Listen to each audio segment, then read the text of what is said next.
Reliable transportation to and from the mainland is an economic necessity for truckers in PEI. In a business where time is money, long waits at the ferry terminal mean more than inconvenience. So when the fixed link debate began, they joined the PEI Fishermen's Association in calling for a tunnel. They saw it as the safest and most dependable option, and it had the added benefit of being the least damaging to the environment.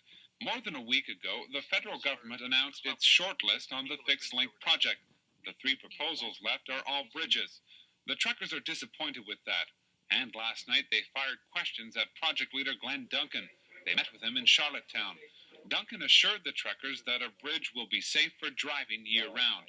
I spoke about the monitoring of the bridge for wind speed, for example, and how at various wind speeds you would go firstly to reduce the speeds that would be allowed on the bridge.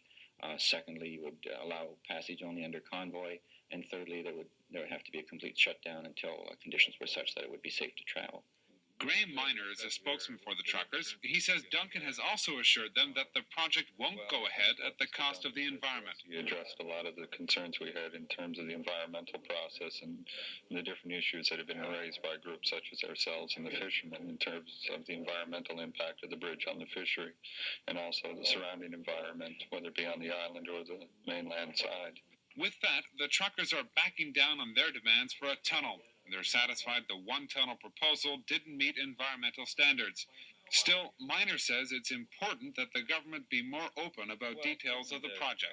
The information that's been gathered over the last few months and so on in terms of the studies that have been done by the large groups that was put together, that more of that information be made public so that people have a good chance to look at the various problems, if there were any, what did come up, and how they feel they're going to go about solving those problems.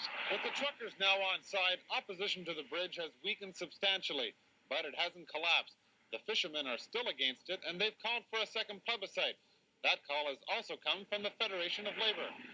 Bob Babinski, CBC News, Charlottetown. William Lester